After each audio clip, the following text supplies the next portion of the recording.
Hi, I'm Shireen Smith of As Rights Legally Branded, today discussing why purpose is so paramount.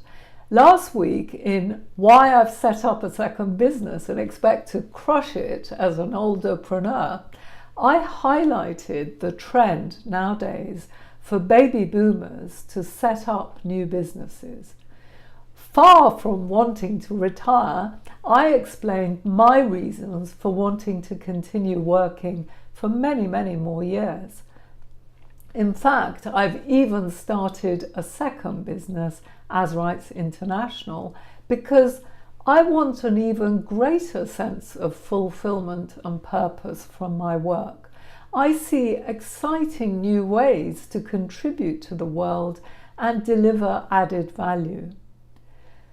Fulfillment through purpose. This question really is important for every single one of us to think about, whether we're in business or working in jobs, in careers. Getting clarity on purpose is widely advocated as the way to greater success and enjoyment in life and business. As Steve Jobs put it, doing work you love is important. To quote his words, you've got to find what you love. Your work is going to fill a large part of your life, and the only way to be truly satisfied is to do what you believe is great work. The only way to do great work is to love what you do. If you haven't found it yet, keep looking, don't settle. Now, purpose is innate to the human condition. We all want to dedicate ourselves to a cause that's greater than ourselves.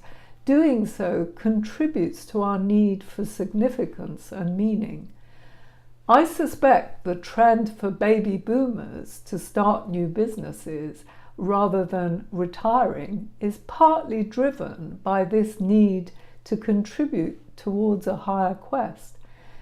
We're reaching a stage in our lives where the desire to make a difference is stronger, as is our awareness of the legacy we want to leave behind. I've been trying to clarify my purpose for a few years now. My journey trying to identify that purpose might probably help you to work out your purpose too, because it's not easy at any stage in business or life to do it. What's important is to keep thinking about your purpose and, of course, realizing that purpose may shift in new directions as you grow and develop. It's particularly important if you're running a business to have a cause that your team members can get behind. While if you're employed, then knowing what your personal purpose in life is should help you to find a job that you enjoy and get fulfillment from. So mission and values and purpose are often confused. Essentially, mission and values may explain why it's taken me this long to work out my purpose. You see, mission is what we're trying to do, while our values and beliefs influence the way we do things, our worldview. Values impact the approach we take to what we do. Although in the early days of my business, I got help from a PR consultant to formulate my mission and values for my business. The exercise didn't really give me enough clarity to discover why I was doing what I was doing. But in fairness, in those pre-2010 days, I don't think purpose was an issue people were advocating the need to identify. As Simon Sinek puts it in his book, Start With Why, most people know what an organization does, but few know why they do it. In other words, most purpose-driven leaders can articulate their mission, but many mission-driven leaders just can't articulate their purpose. So the better way to think of purpose is as the why behind what you do. Simon's book was all about how purpose-driven teams achieve so much more. It's generally accepted that working out our why is an important objective. So starting with why, all the evidence that a business with purpose is more successful is there, and I will highlight them in future episodes. Simon Sinek's Golden Circle envisages working out the why and moving on to the how and the what. Purpose-driven organizations start with why. So, for example, Bill Gates and Steve Jobs were passionate about revolutionizing the computer industry. John Mackey started Whole Foods, advocating for organic food and healthy eating. Knowing and communicating the why behind the what in everything we do not only creates higher motivation and engagement in your employees, but also buy-in from your customers. So by way of background, when I worked in corporate jobs back in the 80s, I hadn't felt that my work as an in-house lawyer was making a difference to anyone. Astonishingly, looking back on it, I spent most of my late 20s and early 30s wondering whether alternative careers would enable me to make more of a difference in the world. So after I left the corporate world to raise my 2 daughters, I dipped my toes into other career options. For example, I trained to be a journalist. Among other things, I pursued a few courses, such as in mediation. In my search for more meaning, I even considered launching a Persian osh soup business. Osh is a delicious, wholesome soup from Iran, where I come from. My daughters absolutely love it, as do most people who try it. My dad was a brilliant cook and often cooked it for us when he came to visit. So I had this unique recipe of his when he died, and I wondered about starting an osh business. You see, I was hugely inspired by Sahar Hashemi's book, Anyone Can Do It, as she advocated the importance of being clueless. So I felt I could start any business. But I dismissed that as an idea in the end, because I really couldn't see how it would give me a greater purpose in life than law. As ever, I would invariably conclude that law was better than any of the other options. However, getting a job as a lawyer was unappealing because I just didn't want to be employed. While I had this teenage-style angst going on over my career options, my father steadfastly maintained his belief in the importance of law as a way to contribute meaningfully in society.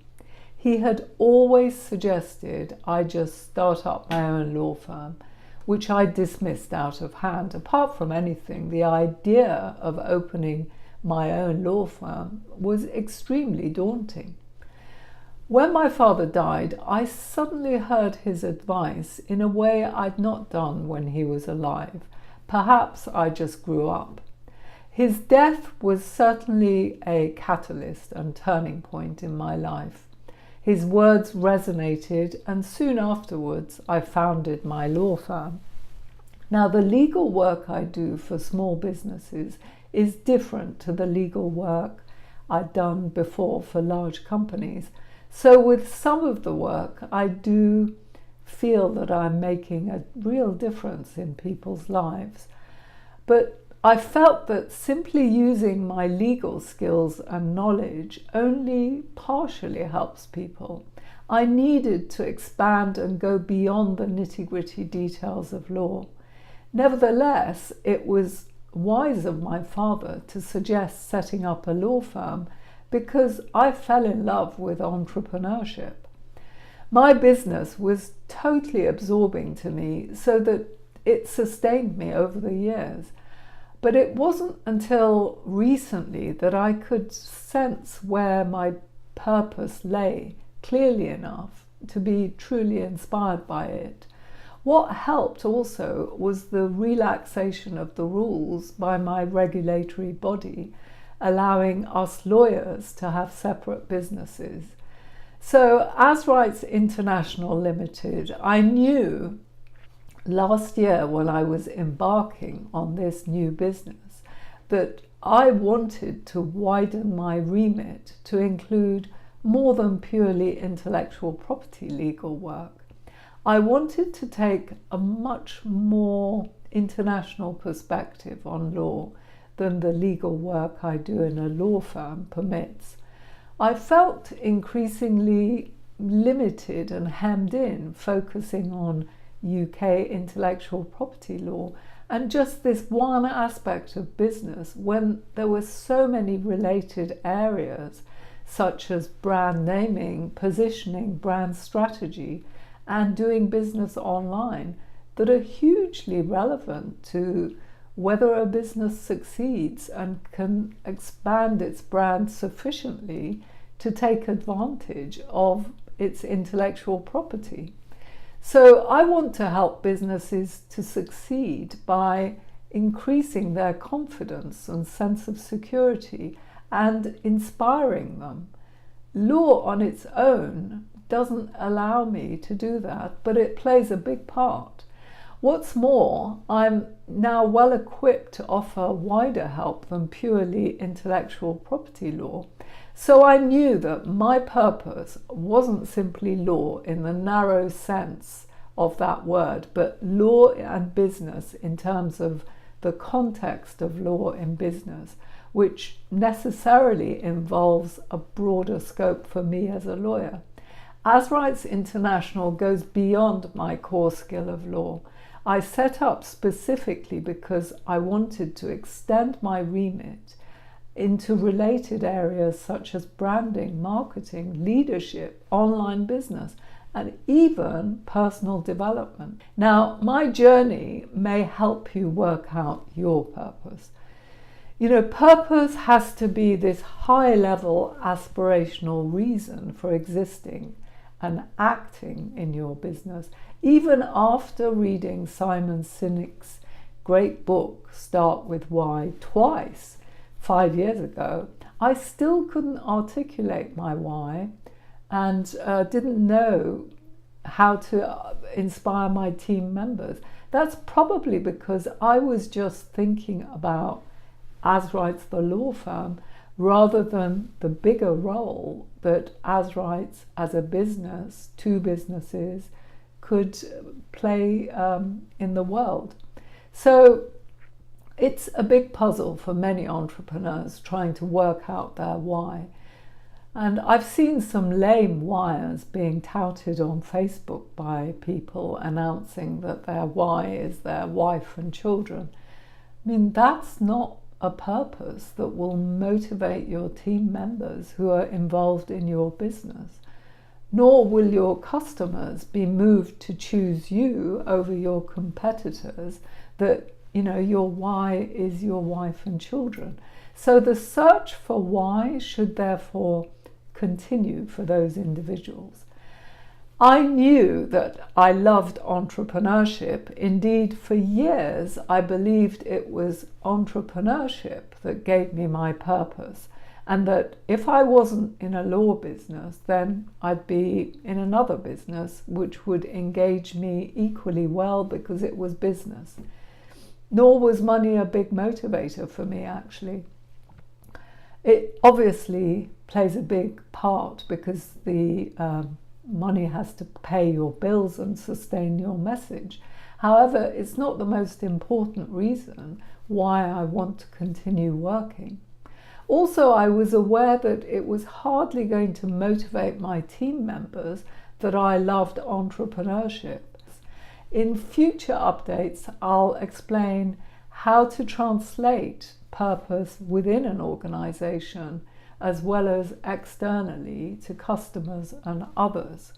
In conclusion, it's important to inspire and create a shared image of what your business stands for and where you want to be when you arrive at your purpose. This is how you avoid wasting time and resources, pulling in different directions maybe, or even contradictory ones, and pursuing unnecessary courses of action. It also helps ensure you attract the right team members to work with you. Next week, I'm going to explore how purpose-driven organizations stay core to their mission by always keeping the why in mind. They keep their company's purpose at the center by communicating a message of how they add value and enhance the lives of others. As I've become clearer about my purpose, I've realized it's actually as much what I do, the subject matter that engages me, as the fact that I'm running a business. So one's purpose should inspire the team and customers too. When you find your why, that belief should galvanize you into making long-lasting positive changes that drive growth and innovation. So what purpose means and articulating it needs to be the meaning behind our existence, an idealistic view of the world. So I want the work I do to improve people's lives by increasing their confidence and sense of security, and to inspire them to be more dynamic and vital in their businesses. Although the aspirations of inspirational entrepreneurs like Bill Gates, whose vision when he started Microsoft was for a computer in every home, might be described as a mission statement rather than a purpose, I did find it useful to emulate those brief vision statements from well-known brands to guide my purpose finding. For example, Apple's purpose was to remove the barriers of having to learn technology, while Google wants to organize the world's information. Having a simple statement helps achieve clarity much more quickly than the long, convoluted mission statement that was developed for me 10 years ago. I mean, that statement has 10 points in it. Each one has a sentence or two. Although every point on that list resonates with my values and ideals, none of it is actually memorable enough to communicate what we're up to in the world. So mission and purpose, my current stated mission for As Rights is this: to educate the world in intellectual property and business. Teaching, guiding people to focus on the right things is an important part of what I do. So As Rights International's first brand, Legally Branded, provides cost-effective ways for businesses located anywhere in the world to implement new ideas using a process to protect their intellectual property. That's Legally Branded Academy. Another important element of business success nowadays is how to address legal issues online and understand the commercial drivers behind transactions. Now, I cover that with Legally Branded Monthly.